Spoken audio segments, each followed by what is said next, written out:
네, 여러분 15강 한국전쟁 1부 시작하겠습니다. 반갑습니다. 네, 아무래도 이 전쟁은 영상을 통해서 당시의 열기를 느껴야 우리가 온전히 이해를 할 수 있는 부분이 있기 때문에 잠시 한 3분 정도만 한국전쟁에 관한 영상을 보시고 시작하도록 하겠습니다. 한국전쟁은 여러 가지 의미가 있습니다. 세 가지 정도인데요. 문명사적 의미가 있고요. 두 번째는 세계사적 의미가 있고 국내 정치사적 의미가 있습니다. 그래서 제가 이 한국전쟁을 앞으로 6강을 더 할 겁니다. 그래서 오늘은 그 포문을 열 거고 총 7강으로 구성이 되어 있고요. 한국전쟁의 기원을 살펴보는 일입니다. 전쟁으로 가는 길. 1차 대전이나 2차 대전이나 이 유명한 전투에 대한 책은 인기가 많아요. 뭐 이제 그 히틀러와 스탈린의 전쟁이라든가 노르망디 상륙 작전. 근데 1차 대전, 2차 대전이나 이제 그러한 전쟁의 기원을 살펴보는 보게 되면은 각 나라의 문제가 무엇이었는지, 그리고 전체주의가 무엇인지, 인간 본성은 무엇인지, 그런 것들을 우리가 살펴볼 수 있는데, 전쟁으로 가는 길, 이 한국전쟁의 기원을 살펴보는 이유는 그겁니다. 그냥 과거를 알자. 그것도 중요하지만은 한국전쟁을 왜 알아야 되는가, 기원을. 지금 이 나라는 휴전 상태죠. 그죠? 휴전 상태이기 때문에 근본적으로 약 70년 전에 일어났었던 한국전쟁의 지정학적인 어떤 조건들과 주변의 강대국들의 어떤 성격이나 이런 것들은 거의 변함이 없기 때문에 여전히 이것은 반면교사 정도가 아니라 대한민국의 생존을 위해서라면은 반드시 알아야 되는 필수 과목이라고 생각을 해주시면 되겠습니다. 그리고 한국전쟁은 6.25가 일어나고 약 3달간은 북한군, 소련의 지원을 받은 북한군과의 전쟁이었지만 그 뒤에 전개되는 전쟁은 사실 중국과의 전쟁입니다. 그렇기 때문에 한국전쟁의 기원을 미국과 중국의 관점에서 살펴보는 것이 대단히 중요합니다. 우리는 한국전쟁이라고 배우는데 중국에서 뭐라 부르죠? 한국전쟁을? 항미원조라고 부르죠. 그죠? 한국 사람들을 또는 조선인들을 미국 양키로부터 해방시킨 전쟁이라고 생각합니다. 또는 미국 입장에서 우리나라는 한국전쟁을 또 대단히 많이 추모하고 또 이제 우리나라 중심으로 서술하는데 미국은 또 미국 나름대로 이렇게 관점을 보면은, 하지만 조금 가슴이 아프게도 이 전쟁사와 이 미국 외교사를 보면은 미국 외교사에서 한국전쟁에 대한 얘기는 별로 길게 안 다뤄집니다. 왜? 당시 미국은 전 세계를 보고 있었으니까. 그죠? 그래서 이런 우리의 어떤 그 사견이나 이런 걸 좀 접어두고 아주 냉혹하고 냉정하게 이 한국전쟁의 메이저 플레이어라고 볼 수 있는 미국과 중국과 소련은 어떤 식의 시간들을 보내고 있었는가를 살펴보는 것이 대단히 중요합니다. 이것이 또 우리 훗날 미래에 이어질 일이기 때문에 또한 그렇습니다. 한국전쟁 같은 경우에는 뭐 이런 여러 가지 지표가 있는데, 국군의 사상, 부상, 실종 포함하면 62만 명의 인명피해가 있고요. 국군, 민간인 사망, 부상, 실종은 약 100만에 달합니다. 이산가족이 한 1000만 명 정도 발생했어요. 전 국토가 이게 폐허가 된 거예요. 쉽게 말하면은. 유엔군 사상자는 15만 명, 전쟁고아 10만 명, 북한군 사망 및 실종 64만 명, 중공군 사망 및 사상자 97만 명, 약 100만 명이 죽거나 다쳤다는 거예요. 중공군이. 그래서 제가 중국과의 전쟁이라고 하는 거예요. 북한 민간인 피해는 약 150만 명으로 거의 이거는 뭐 3차 대전에 준하는 어떤 거대한 전쟁이었다고 보시면 되겠습니다. 미국의 파병 규모를 보면 알 수 있어요. 178만 9천 명, 4년 동안. 그죠? 그리고 전 세계 자유국가들이 파병을 했기 때문에 이 전쟁의 성격은 뭐냐? 결론부터 말씀드리자면은 자유세계를 지키느냐, 자유세계를 공산권이 넘보는데 이거를 자유세계가 용인할 거냐, 다 함께 지킬 거냐 라는 기로 속에서 다 함께 지키자고 결의한 자유세계를 지키는 전쟁의 성격이다. 이렇게 보시면 되겠습니다. 미국 입장부터 간략하게 살펴보고 중국으로 바로 들어가겠습니다. 그리고 후반부에 미국을 다시 한번 다루겠습니다. 미국 입장은 그렇습니다. 루즈벨트가 사망하고 트루먼이 부통령이었다가 대통령이 돼가지고 이제 얼렁뚱땅 이렇게 보니까 너무 알아야 될 게 많고 너무 전임자가 엎질러진 분이 너무 잘못 이게 한 그 외교 정책이 너무 많은 거예요. 그래서 정책을 우선순위별로 그 중요한 나라별로 정해야 되는데 가장 중요한 나라는 트루먼과 국무부 입장에서는 유럽이다. 두 번째가 지중해고 아시아도 중요한데 그중에 한국과 중국은 여차하면 그냥 뭐 버리고 일본만 확실히 지키면 된다. 이게 변함없는 트루먼과 미국 국무부와 국방부 입장이었어요. 세부적으로 뭐가 바뀌는데 기본적인 틀은 안 바뀝니다. 그러면서 46년에 한국으로 이제 그 시야를 좁히면 1차 미소공동위원회가 결렬이 되죠. 그래서 47년으로 가면은 미소공동위원회가 2차로 넘어가지만 그것도 결렬돼요. 그러면서 그 트루먼 입장에서는 스탈린을 바라보면서 너를 못 믿겠다 이러면서 여러 가지 어떤 분쟁이 지중해와 유럽과 아시아에서 발생하는데 그거를 소련을 압도하기 위해서 트루먼 대통령이 47년 3월에 트루먼 독트린을 발표해요. 근데 이걸 발표한 배경은 한국 때문에 발표한 게 아닙니다. 그리스 때문에 발표한 거예요. 여기서 우리가 왜 한국적 관점을 벗어나는 게 중요하냐면은 국제 정세는 한국 중심으로 안 돌아갑니다. 국제 정세는 큰 판, 메이저 플레이어들이 노는 그림을 봐야 전망이 가능하고 본질적 성격을 파악할 수 있어요. 그리고 또한 이 지구 반대편에서 일어나는 일과 결국에는 한국의 일이 다 이어진다는 걸 알므로써 지금 유럽에서 일어나는 중동에서 일어나는 일이 남의 일이 아니고 이게 다 이어져서 지금 우리나라도 우크라이나 또는 아프가니스탄 그런 어떤 급진적인 그 사태가 아시아까지 오지 말란 법은 없구나. 그런 어떤 교훈을 알 수 있기 때문에 전 지구적으로 바라볼 필요가 있는 거예요. 당시에 그리스 내전이 발생했습니다. 46년부터 발생한 걸로 기억하는데 그게 한 3년 그리스 내전이 이어지는데 미국이 깜짝 놀란 게 뭐냐면은 소련이 앞에서는 착한 척을 하는데 뒤에서는 그리스 공산당을 지원해가지고 미국이 지원하는 그리스 정규군을 패퇴시키려는 거 목격을 하고 화들짝 놀라죠. 그러면서 그 외에 여러 가지 퍼즐쪽을 맞춰보니까 안 되겠다. 소련을 견제하겠다. 그래서 47년 3월에 트루먼 독트린이 나오죠.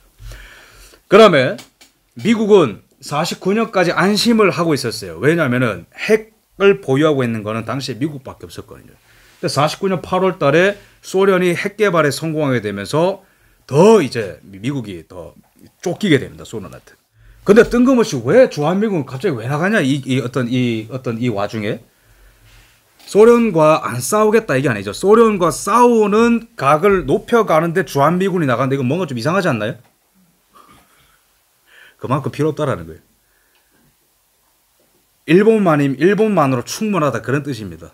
싸울 건데 한국은 그냥 뭐 모르겠고 알아서 하시고 그런 입장인 거예요. 그죠? 그러다가 중국 상황이 예사롭지 않게 돌아갑니다. 49년쯤 되면 완전히 종결되죠. 중국 공산당이 중국 국민당을 완전히 압도해가지고 PRC, 지금의 중화인민공화국을 선포합니다. 49년 10월 1일에.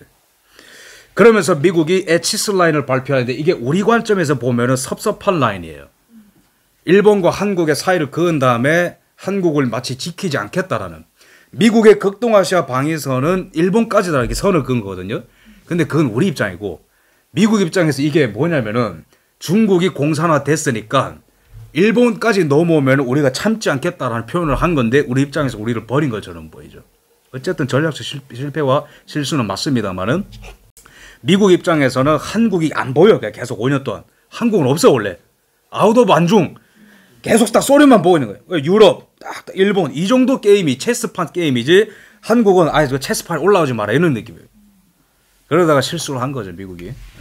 중국의 상황을 봅시다. 중국 같은 경우에는 사연이 정말 많은데 여기도 일본이 1931년에 만주사변을 일으키죠. 쉽게 말해 이 만주 일대 지금의 이 중국의 동북지역 그리고 여기 윗지역 여기를 합법적으로 먹을 수는 없으니까 일본이 그 사건을 조작해가지고 무슨 뭐 폭약을 설치해가지고 중국 사람들이 테러했다. 그래서 결론적으로는 이 동북 지역과 만주 일대를 일본이 다 먹어야 된다. 그게 이제 만주사변입니다. 일본이 그 의도적으로 일으킨 거죠. 그 뒤에 이제 36년 이렇게 넘어가면은 중일 전쟁이 발생하고 이러면서 중국이 막 이렇게 시끄러워집니다. 근데 그거는 이제 일본 입장에서 본 거고 중국 입장에서는 왜 이렇게 시끄러웠냐면은 청나라가 1912년에 망합니다. 청나라가 1912년에 망해요. 그 뒤에 뭐 손문이라든지 그다음에 장개석이라든가 그다음에 모택동이라든가 각자의 노선을 갖고 여러 가지 사람이 막 뒤엉킵니다. 근데 이제 맨 처음에는 손문이라는 사람을 정점으로 해서 그 밑에 저 말단에 공산 계열인 모택동도 있고 그다음에 우파 계열인 장개석도 있고 이렇게 있어요. 근데 여기서 끝나는 게 아니고 중국 역사를 보면은 삼국지나 이런 거 보시면은 계속 전국 단위로 쪼개져서 군벌들이 싸우죠. 그죠? 이때도 똑같았습니다. 손문, 장개석, 그다음에 모택동만 있는 게 아니고 그 외에 군벌들이 나눠져 가지고 이 청나라가 망한 김에 중국을 내가 접수하겠다. 이게 1912년 청나라가 망한 뒤로 중국 공산당이 49년에 통합하기 전까지 30년 동안 중국 내부가 여러 군벌이 계속 싸우는 거예요. 그러다가 일본이 이게 쳐들어오게 되니까, 중국 본토로 쳐들어오게 되니까 이제 우리 그만 싸우고 국민당, 그러니까 우파 계열의 장개석의 국민당, 그리고 좌파 계열인 공산당의 모택동, 이제 우리 그만 싸우고 여기 짠하죠, 그죠? 일본과 대항해서 싸우는 걸로 일치단결하자. 그게 이제 국공합작이라는 겁니다. 그렇게 했어요. 근데 일제가 미국에 의해서 패배를 하죠, 45년에. 근데 여기서부터 사건이 좀 복잡해지는 겁니다. 일단은 우리 어벤져스 이런 영화 보면은 서로 싸우다가도 주인공들끼리 뭐 타노스 이런 거 나타나면 그 연합해서 같은 편하고 그러죠. 그런 거랑 똑같은 겁니다. 일본이라는 타노스가 있기 때문에 말하면서 웃기네요. 여기에서 이제 공동연합을 했는데 타노스가 갔어. 그러면 이제는 나머지 정리를 자기 둘이 해야 되잖아요. 그죠? 장개석의 국민당, 여기 있는 사람이 장개석이고요. 여기 있는 사람이 중국 공산당의 모택동입니다. 이 두 사람이 1945년부터 49년 이 4년 동안 박 터지게 싸우는 거예요. 천하를 놓고, 중국 천하를 놓고. 근데 초반에는 상대가 안 됐습니다. 이 장개석의 군대가 이 숫자를 보면은 국민당은 430마리고 공산당은 127마리인데 왜 졌냐 도대체. 미스테리 같잖아요. 그죠? 48년부터 공산당이 이제 우세를 점합니다. 그 이유는 북한과 약간 비슷한 이유가 있는데, 그 동북 지역에 여기라고 보시면 됩니다. 여기에 일본군이 좋은 무기와 첨단 장비와 공업시설을 많이 놔두고 갔어요. 중국 공산당이 그거를 첫 번째로 접수했습니다. 두 번째는 이 농지개혁을 통해 가지고 무상볼수 무상분배를 통해 가지고 북한이랑 약간 비슷하죠. 거의 그 북한은 작은 중국처럼 변했다 보면 돼요. 프로세스가. 토지개혁을 쫙 했어요. 그 다음에 정치적으로 중국 그 국민당의 장개석의 이 전체적인 이 군부가 부패해 가지고 미군이 당시에 물자와 이 무기를 엄청 많이 제공했습니다. 근데 그걸 갖다가 다 공산당한테 팔거나 나머지 어떤 뭐 정치 깡패한테 팔면서 이익을 남기고 완전히 군이 사기가 저하가 되고 4분 5일 된 거예요.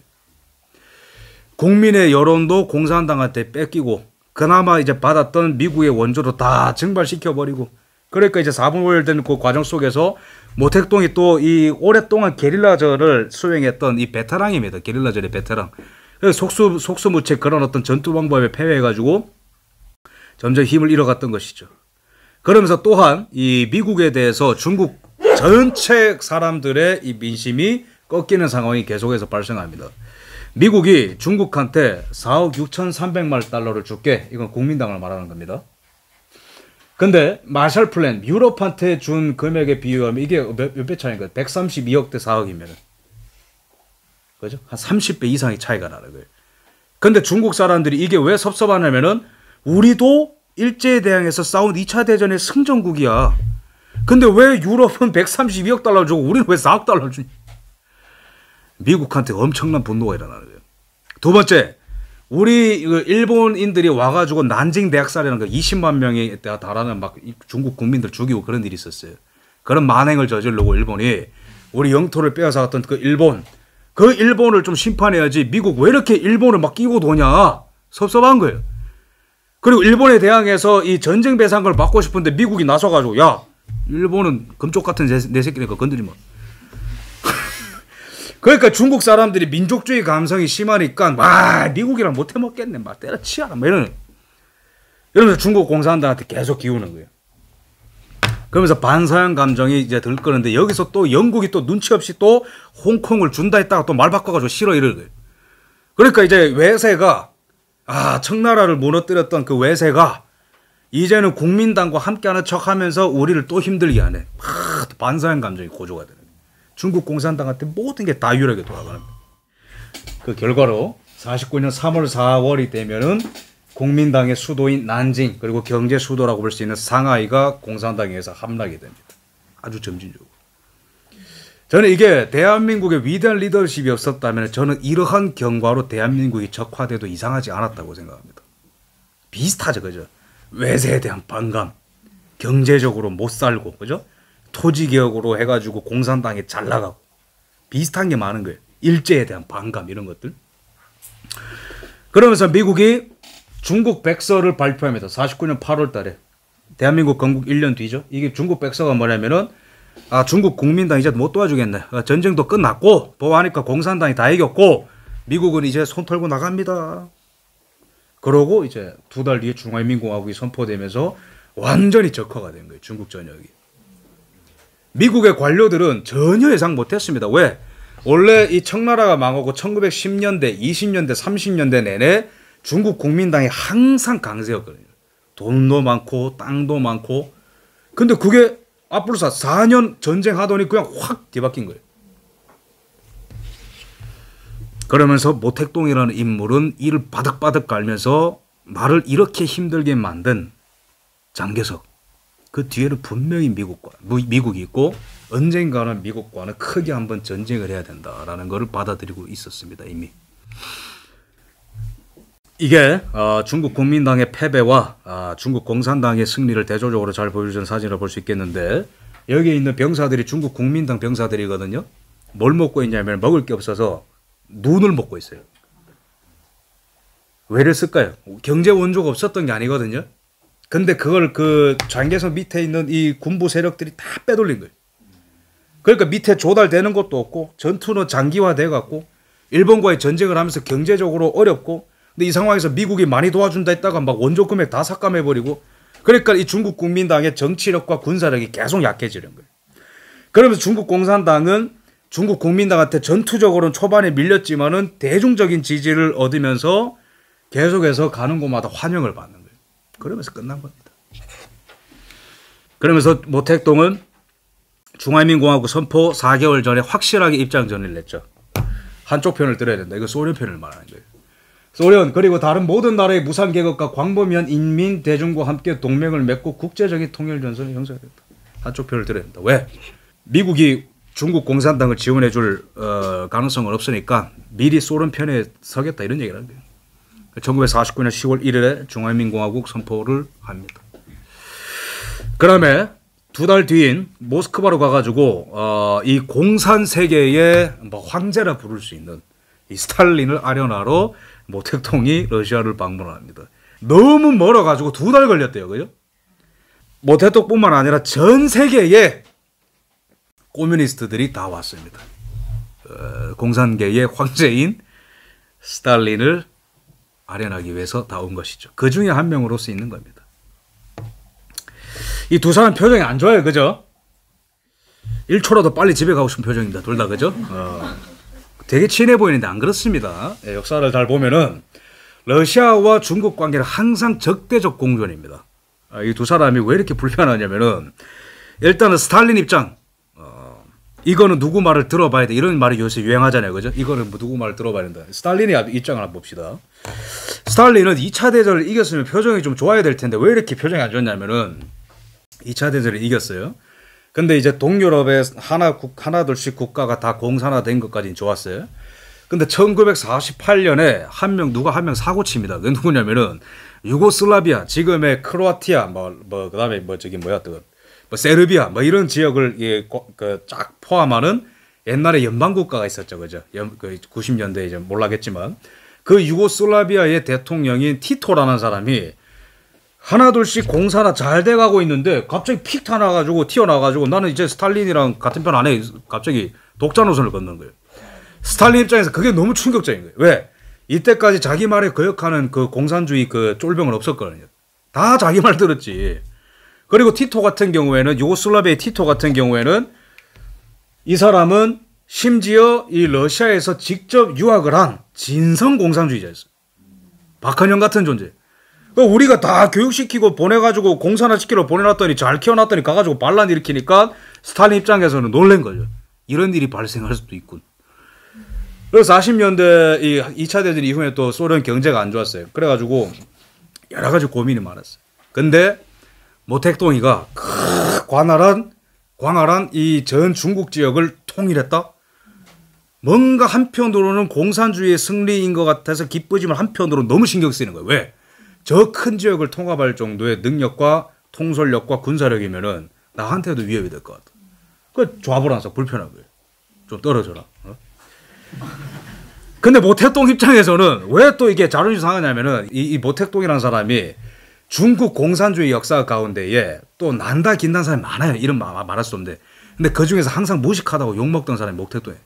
아이 덜 배운 놈 자식이 좀 줄 서 나중에 올라가. 그래서 항상 이 러시아에서 유학하고 왔다 하는 이 중국 공산주의자들을 되게 싫었어, 엘리트들. 근데 그러다가 20년대 30년대 내내 사실 만나기도 전에 스탈린한테 한번 만나달라고 여러 번 요청했는데 스탈린이 다 거절했어요. 어디 뭐 듣지도 보지도 못하는 좀 말단 공산주의자가 날 보잖아요. 그러다가 드디어 만난 거예요. 근데 뭐 대통령 입장에서는 스탈린에 대한 어떤 자격지심과 이런 게 있지만은 왜 여기에 갈 수밖에 없었고 왜 스탈린한테 매달릴 수밖에 없냐면은 경제가 너무 어렵거든요. 어떻게 해서는지 국민당한테 이겼지만 그 뒤가 문제인 거예요. 국민당이야 미국의 원조를 받아서 몇십 년 버텼지만 중국 공산당은 이제는 경제적으로 누구 지원을 받을 데가 없으니까 스탈린밖에 없는 거예요. 가가지고 불편함에 불구하고 간 거예요. 근데 스탈린 입장에서는 이때 모스크바에 여러 공산주의 지도자들이 다 왔기 때문에 모택동을 특별 대우하게 되는 순간 이 사람의 정치적 지위가 커지니까 또 견제하는 서로 불편한 동거를 하게 됐던 거죠. 그러면서 소련의 원조 기대 이렇게 제가 써놨는데 이게 뭐냐면은 제가 요즘에 중국 현대사를 공부하면서 그냥 딱 정리한 겁니다. 중국의 한국전쟁 동기는 이렇게 요약이 됩니다.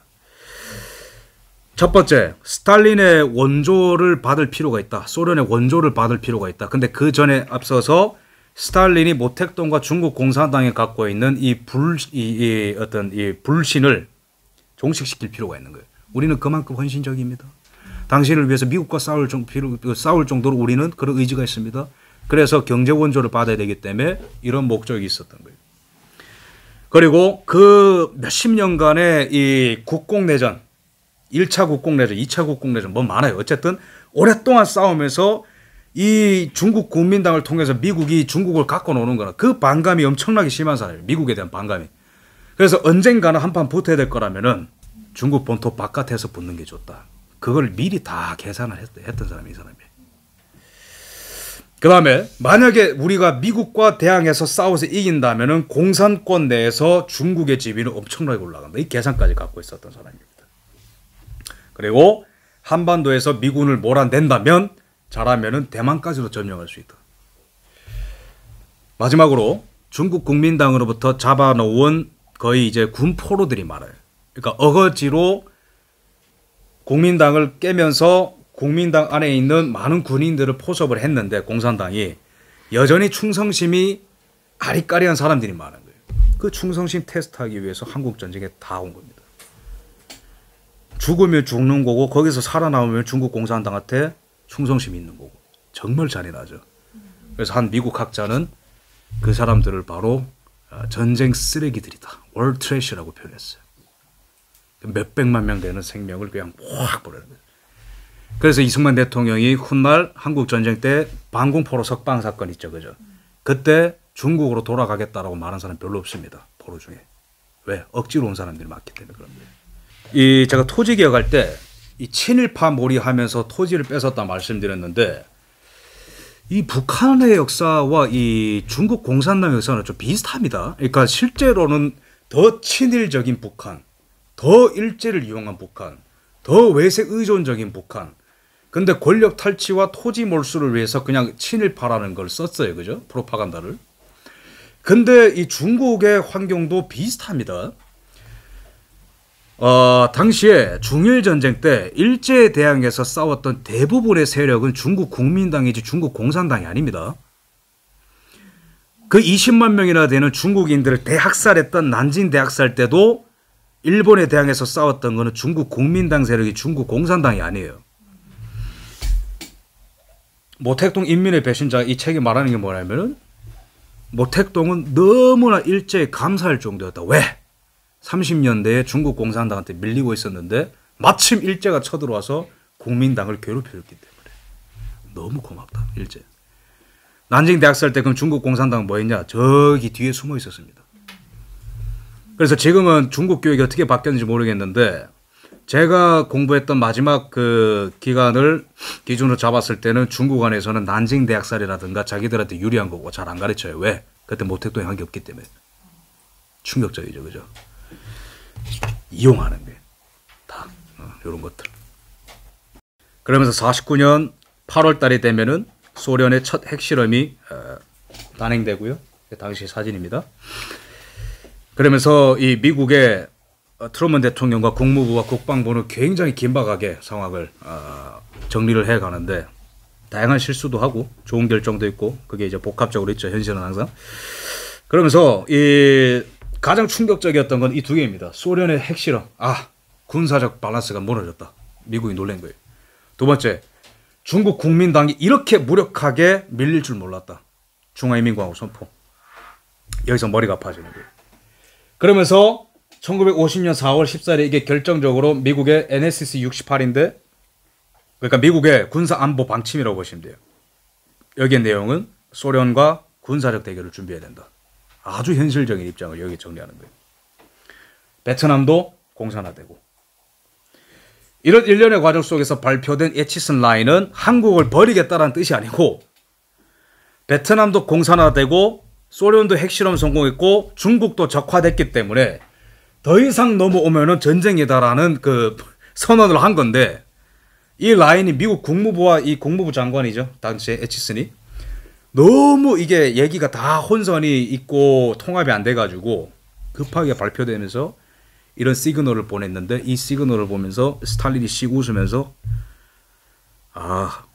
북한을 이용해가지고 한반도 전체 적화에도 미국은 안 들어오는구나. 그 시그널로 이해한 거예요. 스탈린이.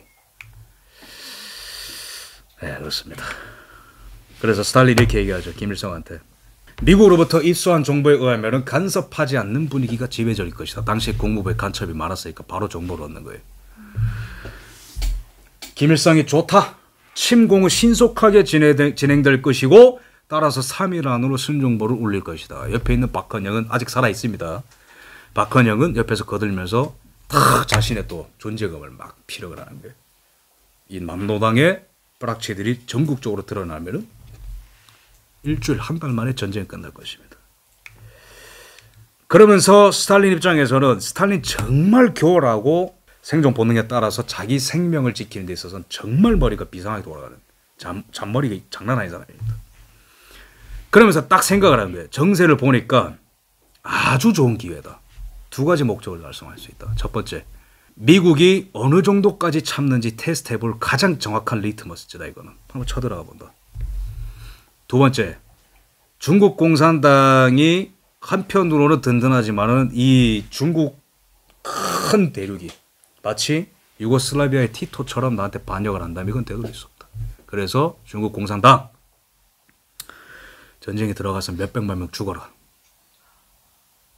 그래서 스탈린이 중국과 미국의 동시 견제 전략으로서 이거를 승인한 겁니다. 모태동 입장에서는 한번 들어갔다가 신뢰를 얻으면은 돈도 없고 공산권 내에서 정치적 지위도 상승하기 때문에 배팅을 할 만하고 그 많은 100만 명, 2만 명 쓰는 것쯤은 일도 아니다. 왜? 많이 잡아놓은 군 포로가 있기 때문에. 정말 잔인한 결정들이 교차하죠. 그죠? 그리고 북한의 김일성한테는 남한 공격 승인을 하고 북베트남 호치민한테는 프랑스, 남베트남에 있는 프랑스 공격할 것을 명령합니다.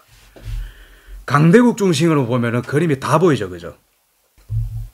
그래서 스탈린 입장에서는 자존심이 상해 있는 상태였다. 정리하자면은 미국이 유럽 전체 방위를 책임지고 공동연대하는 나토를 49년에 만들고, 그죠?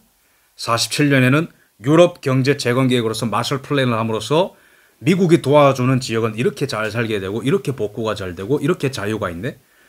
그러면서 유럽 일대에서 에이 소련 따라가니까 별거 아니네. 그 분위기가 형성되면서 한번 자존심에 큰 타격을 받았고 그 다음에 유고슬라비아가 흔들리는 걸 보면서 공산국가들을 제대로 관리해야 되겠고 그 첫 번째 타겟은 중국 공산당이다.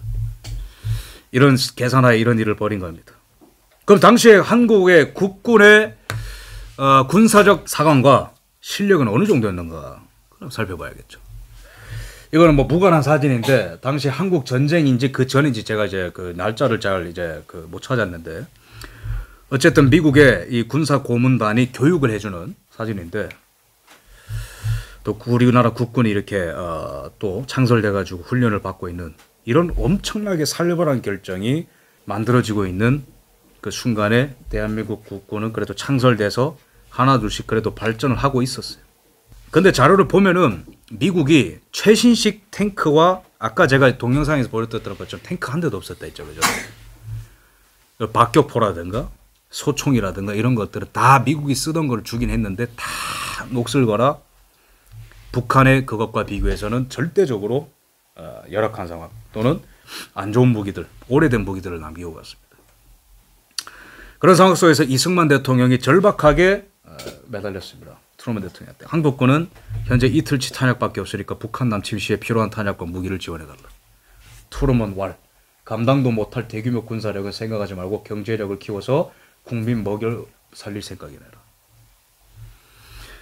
미국 국무부와 트루먼 입장에서는 왜 계속 이승만 대통령의 이러한 어떤 요청을 거절하냐면은 만에 하나 천에 하나 만에 하나 대규모 군사 지원을 했을 때 이승만이라는 투철한 반공정신과 반소정신을 갖고 있는 사람이 혹시나 북진하지 않을까.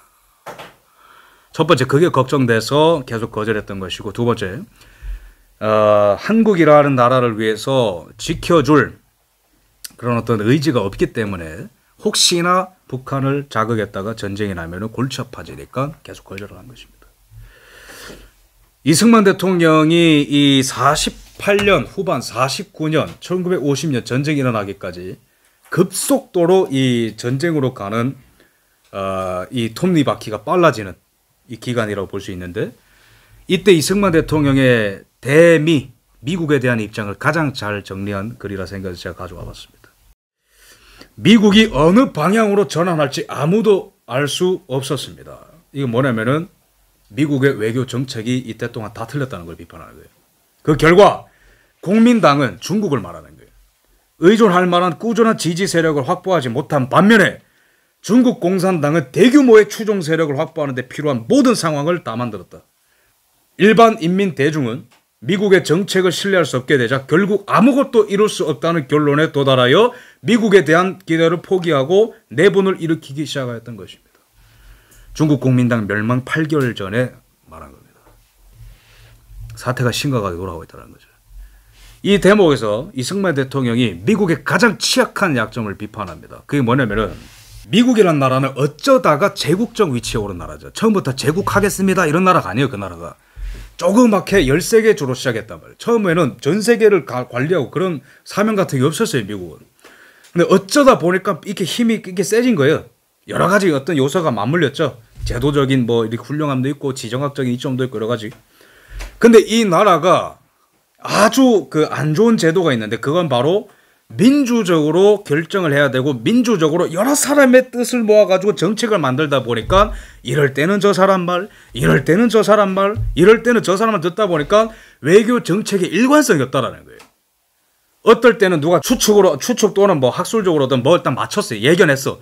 와 그럼 저 외교 결정권자가 대박인가. 저 사람 말 듣죠. 저 사람 말 따라 정책 만들죠.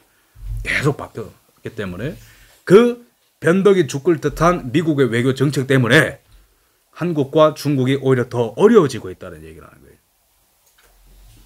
중국에 대한 입장, 관점, 한국에 대한 관점 다 정확합니다.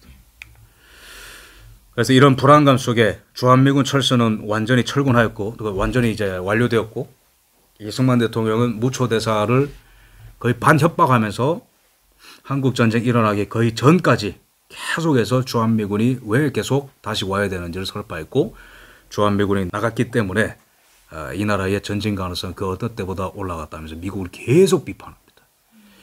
그리고 트루먼 대통령을 무초대사를 시켜가지고 이승만의 입을 막아라 이러면서 한국전쟁 이전에도 계속 미국과의 알력싸움이 있었다는 거예요.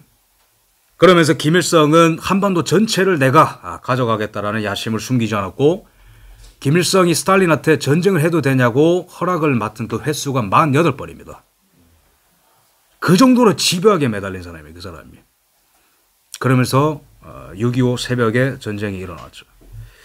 근데 냉전사의 대가라고 불리는 존 루이스 게디스라는 학자는 이 한국 전쟁을 이렇게 정의내립니다. 이 불의의 습격은 북한의 남침을 말하는 거죠. 9년 전에 일어난 진주만 습격만큼 커다란 충격이었고 미국 사람들한테 워싱턴의 전략에 미친 파급 효과는 심대했다. 남한은 본질적으로 그리고 자연히 세계적인 세력 균형에 미치는 영향력이 거의 없었다. 그러나 국제연합이 승리나 38도선을 넘어서 남한이 그처럼 명백하게 침략을 당했다는 사실은 전쟁 이후에 집단 안전 보장이나 전체 구도가 도전받는 것으로 보였다. 이게 무슨 말이냐? 미국 사람들은 설마 소련이 대리전을 치를 줄 몰랐다. 설마 북한의 인민군이 남한을 쳐들어올 줄 몰랐다. 그 충격은 진주만 공세처럼 충격적인 것이었고, 전략적 가치로 봤을 때 남한은 거의 중요한 게 없다. 땅을 봤을 때 원래는 아무런 어떤 그 지켜줄 가치가 없기 때문에 다 나온 거잖아요. 이거는 이분이 그냥 역사학자로서 그냥 냉정하게 평가한 겁니다. 하지만 쳐들어오게 된 순간 이 침략은 어떤 의미를 갖게 되냐면은 자유세계 전체에 대한 도발로 인식이 되었다는 얘기하는 거예요. 그래서 유엔이 승인해서 만들어진 나라에 쳐들어왔다는 것은 자유세계 전체에 대한 도전이다. 그래서 한국전쟁은 자유세계 전체를 지키기 위한 싸움이기도 하고, 자유세계의 전쟁기지 또는 자유세계의 어떤 천병이라고 부를 수 있는 이 한국을 지키기 위해서 자유냐, 공산주의냐, 공산지옥이냐, 자유냐, 자유민주주의냐, 이거를 두고 거의 전 세계가 개입해서 싸웠던 어떤 세계사적인 의미를 갖는 것입니다. 그래서 한국전쟁의 결론은 뭐냐? 자유세계가 연합해서 공산주의자들의 공산 세력의 자유말살 전쟁의 그 첫 시도를 봉쇄를 했고, 그 어떤 폐허 속에서 자라난 나라는 그 어떠한 나라보다 빠른 속도로 발전했고 자유를 꽃피우는 나라가 되었죠. 이거는 앞으로도 이 의미가 있습니다. 그러니까 과거에 그랬다. 자유세계를 지키기 위한 전쟁이었구나. 과거에 그랬다. 오케이. 그게 아니고 앞으로도 이 의미는 유효합니다. 자유세계의 문을 열어젖힐 장소가 바로 한반도입니다. 그 시작은 바로 북한 해방이요, 중국 공산당의 몰락입니다. 그 전쟁이 어떤 규모로 앞으로 있을지 모르겠지만은 이 두 거대한 세력이 충돌하는 이 한복판이 바로 한반도인 거예요. 자유냐, 노예냐. 그죠? 그 한복판이 바로 이 땅에서 있었죠. 아까 그 영상에서 봤던 그 엄청나게 무서운 장면들 있죠. 대포가 불을 뿜고 폭탄이 떨어지고 아이들이 울고 절규하고 청년들이 징집당해가지고 18세, 19세, 20세 이런 청소년들마저도 다 전쟁에 참전했대. 그 장소가 여기예요. 여기. 딴 데가 아닙니다. 이 나라에 이곳에 있었던 일입니다. 바로 이곳에. 그래서 이런 엄청난 의미가 있는 전쟁 앞으로 또 6강을 통해서 세부적으로 또 들여다보도록 하겠습니다. 오늘 여기까지 하겠습니다. 감사합니다.